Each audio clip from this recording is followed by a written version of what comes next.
நாம் எப்பொழுதும் மனதில் வைத்துக்கொள்ள வேண்டிய ஒரு முக்கியமான காரியம், நாம் எல்லாருமே பாவம் செய்யக்கூடிய ஒரு நிலைமையில்தான் இருக்கிறோம். மற்றும் ஒருவர் செய்துவிட்ட ஒரு காரியத்தை நாம் செய்யக்கூடிய ஒரு நிலைமையிலே தான் வாழ்ந்து கொண்டிருக்கிறோம். அப்படிப்பட்ட ஒரு மனிதன் தன் வாழ்க்கையிலே தன் பாவத்திலிருந்து மனம் திரும்பும் பொழுது மனத்தாழ்மையோடு கூட அவன் ஏற்றுக்கொள்ளப்பட வேண்டியவனாய் இருக்கிறான். மீண்டும் அவன் திருச்சபையின் ஐக்கியத்திற்குள்ளே கொண்டு வரப்பட வேண்டும்.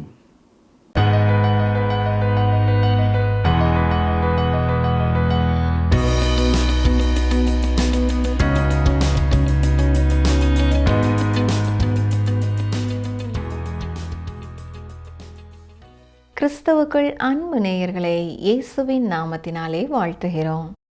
நாம் கடந்த நிகழ்ச்சியிலே 2 கொரிந்தியர் 1 அதிகாரம் 5 வசனம் முதல் 24 வசனம் வரை கற்றுக்கொண்டோம். அந்த பாடத்திலே நாம் பாடுகளின் வழியாக, நெருக்கங்களின் வழியாக கடந்து செல்ல செல்ல மனிதனை அல்ல, உலக வழிகளை அல்ல, கர்த்தரையே நாம் சார்ந்து கொள்ள கற்றுக்கொள்கிறோம் என்று சிந்தித்தோம். மேலும் பாடுகளின் மத்தியிலே, வேதனைகளின் மத்தியிலே நீங்கள் முறுமுறுத்து கொண்டு இருப்பீர்கள் என்றால் இன்னமும் நீங்கள் விசுவாசத்திலே வளரவில்லை என்றும் கற்றுக்கொண்டோம். இன்று நாம் 2 கொரிந்தியர் 2 அதிகாரம் 1 வசனம் முதல் 15 வசனம் வரை கற்றுக்கொள்ள இருக்கிறோம். இந்த பாடத்திலே பவுல் ஏன் 1வது முறை கொரிந்து பட்டணத்திற்கு வரவில்லை, ஆண்டவர் உங்களை வைத்திருக்கிற இடத்திலே நீங்கள் சாட்சி பகரும் வாய்ப்புகள் எல்லாவற்றையும் பயன்படுத்துகிறீர்களா, யார் உண்மையுள்ள ஊழியர் என்பதை ஆழமாக கற்றுக்கொள்ள எங்களுடன் இணைந்திருங்கள். கிறிஸ்துவுக்குள் பிரியமான TWR நேயர்களே, இந்நாட்களிலே நாம் 2 கொரிந்தியர் நிருபத்தை கற்று வருகிறோம். இன்று 2 கொரிந்தியர் 2 அதிகாரம் முதல் 15 வசனங்களை சிந்திப்போம். இந்த நிருபமானது தேவனுடைய ஆறுதல் என்னும் அற்புதமான சத்தியத்தை நமக்கு கற்றுக் கொடுக்கிறது. முதல் அதிகாரத்திலே நம்முடைய வாழ்க்கைக்கான தேவனுடைய ஆறுதல் என்று சிந்தித்தோம். இந்த அதிகாரத்திலே பாவம் செய்யும் ஒரு விசுவாசியை மீட்டெடுத்தலை குறித்த தேவனுடைய ஆறுதலை பார்க்கிறோம். இந்த குறிப்பிட்ட சத்தியத்திற்குள்ளே பவுல் அப்போஸ்தலன் நுழையும் முன்னதாக 1வது அதிகாரத்திலே சொன்ன காரியத்தின் தொடர்ச்சியை கூறுகிறார். அதாவது ஏன் 1வது முறை அவர் கொரிந்து பட்டணத்திற்கு வரவில்லை என்பதை விளக்குகிறார். அதற்கு பின்னர் கொரிந்து சபையில் இருக்கும் பிரித்தெடுக்கப்பட்ட விசுவாசியின் வாழ்க்கையிலே பாவம் காணப்படுவதை குறித்து பேசுகிறார். இறுதியாக தேவன் அப்படிப்பட்டவர்களுடைய வாழ்க்கையிலேயும் கிறிஸ்துவிலே ஒரு பெரிய வெற்றியை உண்டு பண்ணுகிறார் என்பதை தெளிவுபடுத்துகிறார். 2 கொரிந்தியர் 2 அதிகாரம் 1 வசனம் பாருங்கள். நான் துக்கத்துடனே உங்களிடத்தில் மறுபடியும் வராதபடிக்கு எனக்குள்ளே தீர்மானித்து கொண்டேன். அவர்களை குறித்து தான் சோர்ந்து போனதை அவர் ஒத்துக்கொள்கிறார். அவர்களை சந்திக்கும்படியாக அவர் புறப்பட்டு போயிருப்பார் என்றால் அது துக்கமான ஒரு சந்திப்பாகவே இருக்கும் என்பதை நினைப்பூட்டுகிறார். 2 கொரிந்தியர் 2:2 நான் உங்களை துக்கப்படுத்தினால் என்னாலே துக்கமடைந்தவனே அல்லாமல் எவன் என்னை சந்தோஷப்படுத்துவான்? பவுல் அப்போஸ்தலன் துக்கத்தோடு அவர்களை சந்திக்க விரும்பவில்லை. அது மட்டுமல்ல, அப்படி அவர் அங்கே சென்றிருப்பார் என்றாலும் அவருடைய கண்டிப்பினாலே அநேகர் துக்கப்பட்டு அழுதிருப்பார்கள். இப்படி எல்லாரும் அழுது கொண்டிருந்தால் யார் அவரை சந்தோஷப்படுத்த முடியும்? 3 வசனம், என்னுடைய சந்தோஷம் உங்கள் எல்லாருக்கும் சந்தோஷமாயிருக்கும் என்று நான் உங்கள் எல்லாரையும் பற்றி நம்பிக்கை உள்ளவனாயிருந்து நான் வரும்போது என்னை சந்தோஷப்படுத்த வேண்டியவர்களால் நான் துக்கமடையாதபடிக்கு அதை உங்களுக்கு எழுதினேன். அவர் சந்தோஷத்தோடு அவர்களை சந்திக்க விரும்பினார். அவர் கடிந்து உணர்த்திய காரியங்களை தாங்கள் சரி செய்து விட்டோம் என்று அவருக்கு செய்தி அனுப்புவார்கள் என்று அவர் எதிர்பார்த்து கொண்டிருந்தார். இப்பொழுது பவுல் தனது இருதயத்தை அவர்களுக்கு திறக்கிறார். பாருங்கள், 2 கொரிந்தியர் 2:4 அன்றியும் நீங்கள் துக்கப்படும்படிக்கு எழுதாமல் உங்கள் மேல் நான் வைத்த அன்பின் மிகுதியை நீங்கள் அறியும்படிக்கே மிகுந்த வியாகுலமும் மன இடுக்கமும் அடைந்தவனாய் அதிக கண்ணீரோடே உங்களுக்கு எழுதினேன். இன்றைக்கு அநேக ஜனங்கள் ஒரு செய்தியாளர் பாவத்தை குறித்து கண்டித்து பேசும் பொழுது அவரை விட்டு தூரமாய் போய்விடவே எண்ணுகிறார்கள். ஆம் பிரியமானவர்களே, கர்த்தருடைய வார்த்தையை கூறி பாவத்தை கண்டிக்கும் பொழுது சிலருக்கு மன வருத்தம் வருகிறது. ஒரு திருச்சபையிலே போதகராக இருக்கிறவர் அப்படி பாவத்தை குறித்து பேசக்கூடாது என்று சிலர் நினைக்கிறார்கள். ஆனால் ஒரு காரியத்தை நான் சொல்ல விரும்புகிறேன். ஒரு உண்மையுள்ள போதகர், கரிசனையுள்ள ஒரு போதகர் நிச்சயமாக திருச்சபையிலே காணப்படும் பாவங்களை கண்டித்து பேசுவார். 2 தீமோத்தேயு 4 அதிகாரம் முதல் 2 வசனங்களை பாருங்கள். நான் தேவனுக்கு முன்பாகவும் உயிரோடு இருக்கிறவர்களையும் மரித்தவர்களையும் நியாயம் தீர்க்கப் போகிற கர்த்தராகிய இயேசு கிறிஸ்துவுக்கு முன்பாகவும் அவருடைய பிரசன்னமாகுதலையும் அவருடைய ராஜ்யத்தையும் சாட்சியாக வைத்து கட்டளையிடுகிறதாவது, சமயம் வாய்த்தாலும் வாய்க்காவிட்டாலும் ஜாக்கிரதையாய் திருவசனத்தை பிரசங்கம் பண்ணு, எல்லா நீடிய சாந்தத்தோடும் உபதேசத்தோடும் கண்டனம் பண்ணி கடிந்து கொண்டு புத்தி சொல்லு. கவனித்தீர்களா? இன்றைக்கி பிரசங்கப்பீடத்தில் நிற்கிற யாராயிருந்தாலும் சரி, பாவத்தை கண்டித்து உணர்த்தும் பொறுப்புள்ளவர்களாக இருக்கிறார்கள். திருச்சபையில் உள்ள பலர் அதை விரும்பாமல் இருக்கலாம். இங்கே பவுல் சொல்லுகிற காரியம் என்ன? அவருடைய தனிப்பட்ட வாழ்க்கையிலே அவர்களுக்கு விரோதமாக அவருக்கு எதுவும் இல்லை, அவர்கள் மேலே உள்ள அன்பின் மிகுதியினாலே அவ்வாறு பேசுகிறேன் என்கிறார். ஒரு உண்மை உள்ள போதகர், அக்கறை உள்ள போதகர், அன்புள்ள போதகர் திருச்சபையில் உள்ள பாவங்களை சுட்டி காட்டுகிறார் என்றால் அவர் தம்முடைய அன்பை வெளிப்படுத்துகிறார், அவ்வளவுதான். இதனால் பாவத்திலே வாழுகிற ஜனங்கள் அவரை விரோதிக்க வேண்டிய அவசியமில்லை.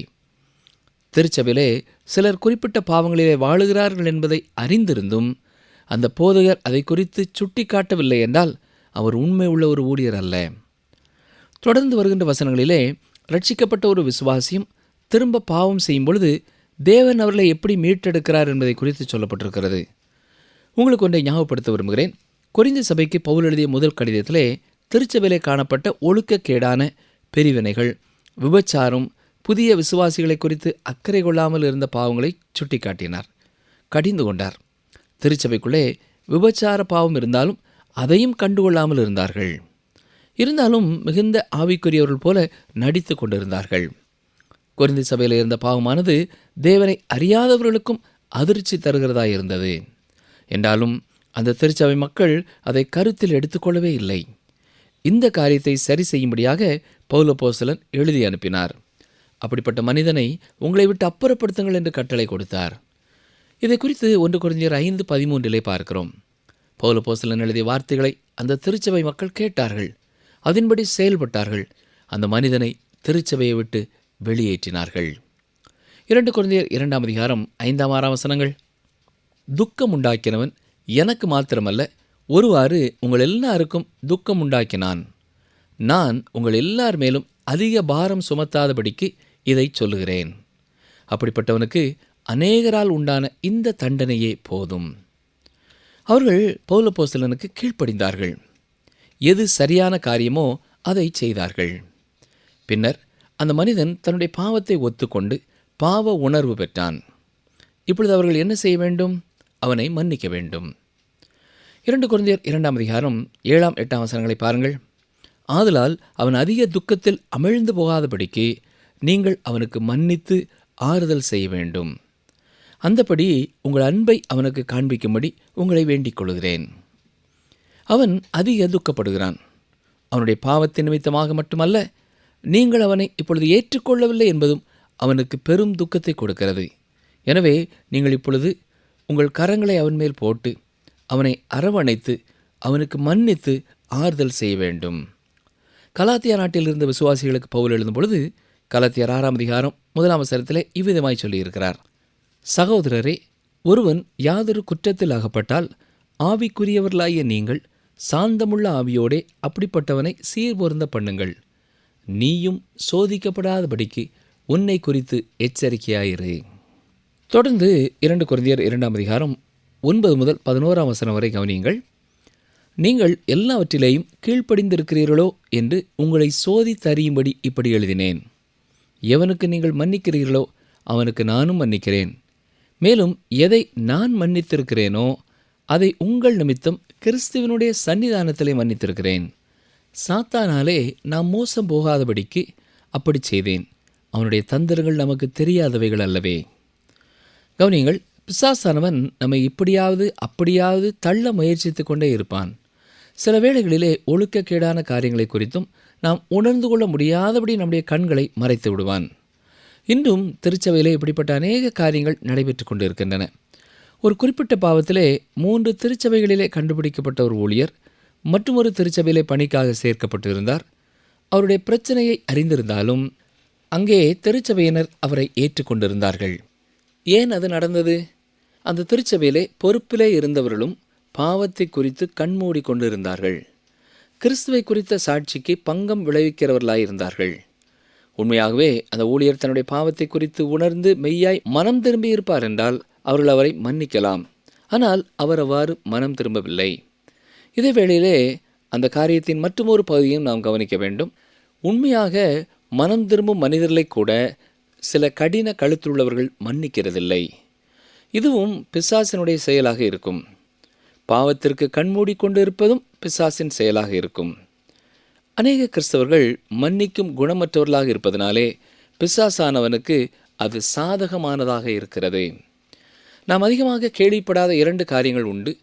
ஒன்று, தங்கள் பாவங்களை ஒத்துக்கொண்டு தங்கள் பாவங்களுக்காக மன்னிப்பு கேட்கிறவர்களையும் நாம் பார்க்க முடிகிறதில்லை. அதே வேளையிலே அப்படி அறிக்கை செய்தவர்களை மன்னிக்கிறதையும் நாம் அதிகம் பார்க்க முடிகிறதில்லை. அநேக திருச்சபைகளிலே மன்னிக்க மறுக்கும் ஒரு ஆவியை பார்க்கிறோம். பிரியமானவர்களே, நாம் எப்பொழுதும் மனதிலே வைத்துக்கொள்ள வேண்டிய ஒரு காரியம், நாம் எல்லாருமே பாவம் செய்யக்கூடிய ஒரு நிலைமையிலே தான் இருக்கிறோம். மற்றும் ஒருவர் செய்துவிட்ட ஒரு காரியத்தை நாமும் செய்யக்கூடிய ஒரு சூழ்நிலையிலே தான் வாழ்ந்து கொண்டு இருக்கிறோம். அப்படிப்பட்ட ஒரு மனிதன் தன்னுடைய பாவத்திலிருந்து மனம் திரும்பும் பொழுது மனத்தாழ்மையோடு கூட அவன் ஏற்றுக்கொள்ளப்பட வேண்டியவனாய் இருக்கிறான். மீண்டுமாக திருச்சபையின் ஐக்கியத்திற்குள்ளே அவன் கொண்டு வரப்பட வேண்டும். இது ஊழியத்தின் ஒரு பகுதி. இது எவ்வளவு உன்னதமான ஒரு ஊழியம் இல்லையா? 2 கொரிந்தியர் 2:12 பாருங்கள். மேலும் நான் கிறிஸ்துவின் சுசேஷத்தை பிரசங்கிக்கும்படி துரோவா பட்டணத்தில் வந்தபோது கர்த்தராலே எனக்கு கதவு திறக்கப்பட்டிருக்கையில். அவர் துரோவாவிற்கு வந்தார். அங்கேயும் திறந்த ஒரு வாசலை கண்டார். அங்கிருந்து உடனடியாக கொரிந்து பட்டணம் செல்லாமல் துரோவாவிலே தங்கியிருந்து ஊழியம் செய்வது தேவனுடைய சித்தமாயிருந்தது. பவுலப்போஸ்தலன் தன்னுடைய ஊழியத்தை குறித்து கருத்தற்றவராக இருந்தார் என்று சொல்ல முடியாது. அவர் தேவனுடைய சித்தத்திற்கு உண்மையுள்ளவராக இருந்தார். தேவன் கொடுக்கும் ஒவ்வொரு வாய்ப்புகளையும் பயன்படுத்துவதை குறித்து ஜாக்கிரதை உள்ளவராக இருந்தார். நிகழ்ச்சி கேட்டுக்கொண்டிருக்கிற அருமையான சகோதரனை சகோதரியே, உங்களுடைய வாழ்க்கையிலே ஆண்டவர் உங்களை வைத்திருக்கிற இடத்திலே நீங்கள் சாட்சி பகரும் வாய்ப்புகள் எல்லாவற்றையும் பயன்படுத்துகிறீர்களா? அல்லது காலம் கடந்த பின்னர் ஐயோ, நான் சாட்சி பகரும் வாய்ப்புகளை தவற விட்டுவிட்டேனே என்று கலங்குகிற ஒருவராயிருக்கிறீர்களா? 2 கொரிந்தியர் 2:13 நான் என் சகோதரனாகிய தீத்துவை காணாததினாலே என் ஆவிக்கு அமைதல் இல்லாதிருந்தது. ஆதலால் நான் அவர்களிடத்தில் அனுப்புவித்து கொண்டு மக்கதோனியா நாட்டுக்கு புறப்பட்டு போனேன். துரோவா பட்டணத்திலே அவர் சுசேஷத்தை பிரசங்கித்துக் கொண்டிருந்த வேளைகளிலே கொரிந்து திருச்சபை குறித்த எந்த செய்தியையும் அதுவரை தீத்து கொண்டு வரவில்லையே என்பது அவருக்கு பாரமாயிருந்தது. தீத்து வருவதற்காகத்தான் காத்திருந்தார். தீத்து வரவில்லை. எனவே பவுலப்போஸ்தலன் மக்கதோனியா நாட்டில் உள்ள பிலிப்பி பட்டணத்திற்கு சென்றார். அங்கேதான் தீத்து வந்து பவுலப்போஸ்தலனை சந்தித்து கொரிந்து திருச்சபையிலே பாவங்களை குறித்து எடுக்கப்பட வேண்டிய நடவடிக்கைகள் எடுக்கப்பட்டாகிவிட்டது என்ற நல்ல செய்தியை அறிவித்தார். அது மட்டுமல்ல, அந்த மனிதனும் பாவத்தை விட்டு மனம் திரும்பி விட்டான் என்ற நற்செய்தியையும் கேட்டார். தொடர்ந்து வருகிற பகுதியிலே ஊழியத்தினுடைய வல்லமையை குறித்து நாம் பார்க்கிறோம். இப்பொழுது இந்த நிகழ்ச்சி மூலம் கொடுக்கப்படும்படியாக தேவன் கொடுத்திருக்கிற அவருடைய வார்த்தையை குறித்தும் நற்செய்தியை குறித்தும் நாங்களும் மகிழ்ச்சி அடைகிறோம். 2 கொரிந்தியர் 2:14 பாருங்கள். கிறிஸ்துவுக்குள் எப்பொழுதும் எங்களை வெற்றி சிறக்க பண்ணி எல்லா இடங்களிலேயும் எங்களை கொண்டு அவரை அறிகிற அறிவின் வாசனையை வெளிப்படுத்துகிற தேவனுக்கு ஸ்தோத்திரம். இங்கே மிக உன்னதமான ஒரு காட்சி நமக்கு காண்பிக்கப்படுகிறது. சுசேஷத்தை பிரசங்கிப்பது என்பது ஒரு வெற்றி பவனிக்கு இணையாக குறிப்பிடப்பட்டிருக்கிறது. இதற்கு பின்னணியம் என்னவென்றால், ரோம சாம்ராஜ்யத்திலே படை யுத்தத்திற்கு சென்று வெற்றியோடு நாட்டிற்குள்ளே திரும்புவதை நினைவுபடுத்துகிறது. சில வேளைகளிலே இந்த வெற்றி பவனியானது காலையில் ஆரம்பமாகி இரவு வரை தொடர்ந்து செல்லும். யுத்தத்திற்கு சென்ற ரோம சக்கரவர்த்தி அநேக மிருக ஜீவன்களோடும் கொள்ளை பொருட்களோடும் திரும்பி வருவார். அந்த அணிவகுப்பின் முன்பகுதியிலே விடுவிக்கப்படும்படியாக சிறையாக பிடித்த மக்கள் கொண்டு வரப்படுவார்கள். அவர்கள் சிறை பிடிக்கப்பட்டிருந்தாலும் ரோமாபுரிக்கு கொண்டு வந்து அவர்களை விடுதலை செய்து ரோம பிரஜையாக்குவார்கள். அந்த ஊர்வலத்தின் கடைசியிலேயும் சிறை பிடிக்கப்பட்டவர்கள் சிலர் கொண்டு வரப்படுவார்கள். ஆனால் அவர்களோ கொலை செய்யப்பட போகிறவர்களாய் இருக்கிறார்கள். இந்த வெற்றி பவனிலே எப்பொழுதும் சாம்பிராணி போன்ற வாசனை புகை எழுப்பப்பட்டு கொண்டே இருக்கும். ஏனென்றால் அந்த வெற்றிக்கான புகழை தங்கள் தெய்வத்திற்கு செலுத்தும் வண்ணமாக அவ்வாறு செய்தார்கள். எனவே அந்த பவனி முழுவதும் இந்த வாசனை புகையானது வீசிக்கொண்டே இருக்கும். சில வேளைகளிலே கடந்து செல்கின்ற ஊர்வலத்தை கூட காண முடியாத அளவு அந்த புகை எழும்பும். இந்த பின்னணியத்தை மனதிலே வைத்துத்தான் பவுலப்போஸ்தலன் கிறிஸ்துவுக்குள் எப்பொழுதும் எங்களை வெற்றி சிறக்க பண்ணி எல்லா இடங்களிலும் அவரை கொண்டு அறிகிற அறிவின் வாசனையை வெளிப்படுத்துகிற தேவனுக்கு ஸ்தோத்திரம் என்று சொல்லுகிறார். இது மிக அற்புதமானது பிரியமானவர்களே. நீங்கள் கிறிஸ்துவிலே இருக்கும் பொழுது நீங்கள் தோல்வி அடையக்கூடாது. பவுல் கிறிஸ்துவுக்குள் எப்பொழுதும் எங்களை வெற்றி சிறக்க பண்ணுகிறார் என்று சொல்கிறார். பவுலே, கொஞ்சம் பொறும். எல்லா இடத்திலுமா, எல்லாவற்றிலுமா? நீங்கள் எபேசு பட்டணத்திலே வெற்றி பெற்றீர்கள் என்பது தெரியும். ஆனால் அத்தேனே பட்டணத்திலே அதிகமான வெற்றி இல்லையே. அப்படி என்றால் 2 இடங்களிலேயும் நீங்கள் வெற்றி பெற்றீர்கள் என்று சொல்ல முடியுமா என்று கேட்டால், அதற்கும் பவுல், ஆம், கிறிஸ்து எப்பொழுதுமே எங்களை வெற்றி சிறக்க பண்ணினார் என்றுதான் கூறுவார். நாங்கள் கிறிஸ்துவை குறித்த அறிவை எல்லாருக்கும் கூறிவிட்டோம். எனவே எல்லா இடங்களிலேயும் அவர் வெற்றி சிறக்க பண்ணிவிட்டார் என்று கூறுவார். ஒருவரும் கிறிஸ்துவண்டை திரும்பாமல் இருந்தாலும் அவர் வெற்றி சிறக்க பண்ணினாரா என்று நீங்கள் கேட்டாலும் ஆம் என்றுதான் பவுல் கூறுவார். 2 கொரிந்தியர் 2ஆம் அதிகாரம் 15ஆம் வசனத்தை பாருங்கள். ரட்சிக்கப்படுகிறவர்களுக்குள்ளேயும் கெட்டு போகிறவர்களுக்குள்ளேயும் நாங்கள் தேவனுக்கு கிறிஸ்துவின் நற்கந்தமாயிருக்கிறோம். பிரியமானவர்களே, வெற்றி பவனியிலே 2 விதமான மக்கள் கூட்டம் இருக்கிறார்கள். விடுதலையோடு வாழ அனுமதிக்கப்பட போகிறவர்கள், மட்டுமல்ல கொலை செய்யப்பட போகிறவர்கள். அவர்கள் எல்லாருமே அந்த வெற்றி பவனியின் ஒரு பங்காகவே இருந்தார்கள். உங்களுடைய வாழ்க்கையிலேயும் நீங்கள் எந்த விதமான ஒரு ஊழியத்திலே ஈடுபட்டு கொண்டிருந்தாலும் சரி, உண்மையான பாரத்தோடு ஆண்டவராய் இயேசு கிறிஸ்துவை குறித்த ஒரு நற்செய்தியை தெளிவாக ஒரு இடத்திலே பிரசங்கித்து விட்டீர்கள் என்று சொன்னால், நீங்கள் அந்த இடத்திலே கிறிஸ்துவின் வாசனையை வீச செய்து விட்டீர்கள். உங்களுடைய வார்த்தையை கேட்ட சிலர் விசுவாசித்து மீட்பை பெற்றுக்கொள்ளப் போகிறார்கள். சிலர் விசுவாசியாதபடினாலே அழிவுக்கு நேராக தொடர்ந்து செல்கிறார்கள். ஆனால் நீங்கள் உங்கள் பணியை வெற்றிகரமாக செய்து முடித்து விட்டீர்கள். அதற்காக ஆண்டவரை ஸ்தோத்திரியுங்கள். விதைக்க வேண்டியது நம்முடைய பொறுப்பு, விளையை செய்ய வேண்டியது தேவனுடைய பொறுப்பு. எனவே இன்று நான் ஊழியத்துக்கு செல்ல போகிறேனே, ஆண்டவர் என்னுடைய பிரயாசத்திற்கு பலன் கொடுப்பாரா, கொடுக்க மாட்டாரா, இதுவரை யாருமே என் மூலமாக கிறிஸ்துவண்டை மனம் திரும்பவில்லையே என்று சோர்ந்து போக வேண்டாம். ஜெபத்தோடும் ஆயத்தத்தோடும் தைரியமாக கர்த்தருடைய ஊழியத்திற்கு செல்லுங்கள். தூய ஆவியானவர் உங்கள் மூலமாக கடந்து செல்கிற வார்த்தைகளையும் நிச்சயமாக பயன்படுத்துவார். ஒருவேளை வெளிப்படையாக உடனடியாக அதன் விளைவுகளை நீங்கள் காண முடியாவிட்டாலும் நிச்சயமாக நித்தியத்திலே அதற்கான பலனை நீங்கள் பெற்றுக்கொள்வீர்கள். எனவே நீங்கள் யுத்தத்திற்கு போகிறவர்களைப் போல செல்லாமல் நீங்கள் ஒரு வெற்றி பவனியிலே ஸ்தோத்திரத்தோடு கடந்து செல்லுங்கள். அவர் நிச்சயம் உங்கள் முயற்சிகளிலே பலன் தருவார். ஜெபிப்போமா. எங்களை நேசிக்கிறீர்கள் அன்பின் ஆண்டவரே, கொரிந்து சபையிலே அப்போஸ்தலனாகிய பவுலின் ஆலோசனையை கேட்டு திருச்சபையிலே கண்டிக்கப்பட வேண்டியவர்கள் கண்டிக்கப்பட்டதற்காக உமக்கு ஸ்தோத்திரம் செலுத்துகிறோம். இன்றைக்கும் எந்தெந்த திருச்சபைகளிலே பாவம் கண்டிக்கப்பட வேண்டுமோ அதை குறித்த அந்த போதகர்கள் தைரியத்தோடு சரியான வார்த்தைகளினாலே அதை குறித்து பேச அவர்களுக்கு உதவி செய்யும். உம்முடைய வார்த்தை பிரசங்கிக்கப்படும் ஒவ்வொரு ஆலயத்திலேயும் ஒவ்வொரு கூட்டங்களிலேயும் மக்கள் தங்கள் பாவங்களை உணர்ந்து கொள்ளும் உணர்வுள்ளவர்களாக மாற ஆவியானவரே உம்முடைய பிள்ளைகளை எடுத்து நீர் பயன்படுத்த வேண்டும் என்று சொல்லி நாங்கள் ஜெபிக்கிறோம். ஒருவேளை தனி மனிதர்களை சந்தித்து அவருடைய வாழ்க்கையை அவர்களுக்கு சுட்டி காட்ட தேவை என்றால், திருச்சபையை விட்டு வெளியேற்றப்பட வேண்டும் என்றால், உண்மையான அக்கறையோடும் கரிசனையோடும் அதையும் செய்ய உம்முடைய ஊழியக்காரர்களுக்கு பலன் தாரும். மனம் திரும்புகிற ஒவ்வொரு சகோதரனையும் ஒவ்வொரு சகோதரியையும் மன்னித்து மீண்டுமாக திருச்சபைக்குள்ளே ஏற்றுக்கொள்ளும் மனப்பக்குவத்தையும் எங்கள் திருச்சபையின் தலைவர்களுக்கு தர வேண்டும் என்று சொல்லி நாங்கள் வேண்டிக் கொள்கிறோம். பவுல் அப்போஸ்தலனைப் போல எங்கெங்கே வாசல் திறந்திருக்கிறதோ அதை நாங்கள் பயன்படுத்திக் கொள்ள எங்களுக்கு உதவி செய்யும். நாட்கள் பொல்லாதவைகளானதால் காலத்தை பிரயோஜனப்படுத்திக் கொள்ளுங்கள் என்று சொன்ன பவுல் அப்போஸ்தலனுடைய ஆலோசனையை எங்கள் உள்ளத்தின் ஆழத்திலே நாங்கள் எப்பொழுதும் கொண்டவர்களாக, நாங்கள் வேலை செய்கிற இடத்திலே, நாங்கள் வசிக்கிற இடத்திலே, பிரயாணம் செய்யும் பொழுது உம்முடைய அன்பை தெளிவாய் மற்றவர்களுக்கு கொடுக்க உம்முடைய தூய ஆவியானவரின் ஞானத்தையும் பலனையும் கிருபையையும் தைரியத்தையும் வல்லமையும் தந்து வழி நடத்த எங்களை தாழ்த்தி ஒப்புக் கொடுக்கிறோம்.